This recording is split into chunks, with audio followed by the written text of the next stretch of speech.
महीनों बाद पति अपने एसडीएम पत्नी से जब सरकारी आवास में मिलने पहुंचा तो अपनी पत्नी को देखकर पैरों तले जमीन खिसक गई, क्योंकि उसकी पत्नी किसी और को जन्नत की सैर करा रही थी और आ की आवाज निकाल रही थी। दरअसल यह कहानी भारत के राज्य उत्तर प्रदेश के आलोक मौर्य नामक एक ऐसे गरीब पति की है जिसने अपनी पत्नी ज्योति मौर्य पर भरोसा करके उसे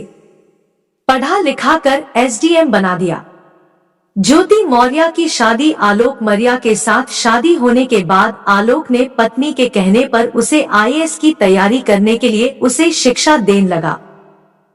उसके बाद 2015 में ज्योति मौर्य की कुल 16 में स्थान प्राप्त हुई और इस तरह से पीसीएस अधिकारी के लिए उसके बाद ज्योति मौर्य आईएएस ऑफिसर बनने के बाद वह अपने पति को छोड़कर किसी दूसरे आईएएस ऑफिसर मनीष दुबे के साथ रिलेशन में रहने लगी और उसके बाद आलोक मिश्रा ने इसकी शिकायत की तो पत्नी ने उसे दहेज लेने के लिए दहेज की प्रथा में उसे इसके ऊपर केस कर दिया और इस तरह से ज्योति मौर्य आज के डेट में पुरुषों के लिए एक सबक बनकर खड़ी हुई है और इससे आने वाले समय में महिलाओं के साथ कोई भी व्यक्ति खड़ा होना नहीं चाहेगा।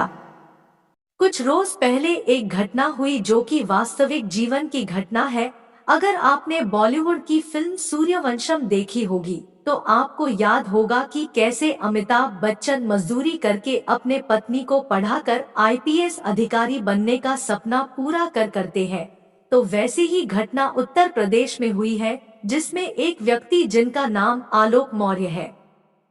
वह अपने पत्नी ज्योति मौर्य को शिक्षित करने के लिए सफाई कर्मी की नौकरी की और बाद में आलोक मौर्य की पत्नी ज्योति मौर्य बरेली में प्रांतीय सिविल सेवा अधिकारी बनी और बाद में उपविभागीय मजिस्ट्रेट बनी।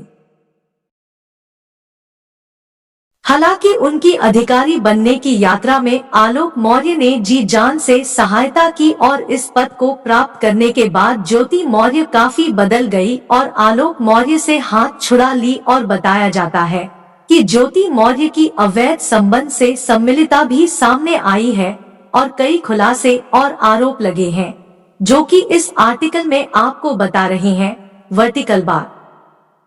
बताया जा रहा है कि आलोक मौर्य ने मीडिया को एक डायरी दिया है जिसमें उनकी पत्नी ज्योति मौर्य भ्रष्टाचार से संलिप्त है और यह भी खुलासे सामने आए हैं, जिसमें यह भी बताया जा रहा है कि ज्योति मौर्य के अनौपचारिक तरीके से प्रतिमाह लगभग 6 लाख रुपए की वसूली शामिल है। फिलहाल इस मामले की जांच चल रही है क्योंकि भ्रष्टाचार के आरोपी ने अधिकारियों का ध्यान अपनी ओर आकर्षित किया है। आलोक मौर्य अपने शुरुआत में सफाई कर्मी रहे, जो कि 2009 में इस पद के लिए चुने गए और आलोक मौर्य की शादी ज्योति मौर्य से 2010 में हुई। उसके बाद आलोक कुमार ने ज्योति को शिक्षित करने का काम किया और ज्योति मौर्य लोक सेवा आयोग की परीक्षा में महिलाओं के बीच तीसरा स्थान प्राप्त किया और अंततः कुल मिलाकर 16वां स्थान प्राप्त की और ज्योति मौर्य का पीसीएस अधिकारी के लिए 2015 में चयन हुआ और बताया जा रहा है कि आलोक मौर्य और ज्योति मौर्य की 2 जुड़वा बेटी भी है जिनका जन्म 2015 में हुआ है।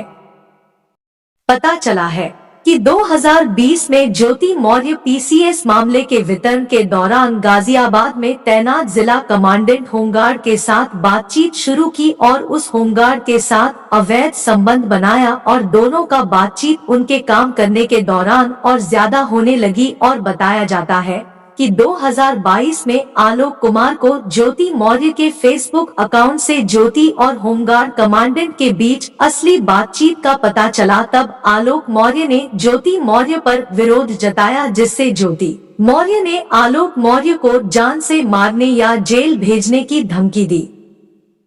आलोक मौर्य ने 22 दिसंबर 2022 को लखनऊ के होटल में जो ज्योति मौर्य और होमगार्ड कमांडेंट को रंगे हाथ पकड़ा था, जिससे नाराज होकर ज्योति मौर्य ने आलोक मौर्य के खिलाफ धूमनगंज थाने में दहेज का झूठा मामला दर्ज करा दिया और धारा 376 का झूठा आरोप लगाया। दोस्तों, क्या ज्योति मौर्य ने सही किया अपने फैमिली के साथ, या आलोक मौर्य ने अपनी बीवी को पढ़ाकर गलत किया? इस घटना से समाज पर क्या असर पड़ेगा? इस बारे में आपकी क्या राय है, कमेंट में जरूर बताएं। धन्यवाद।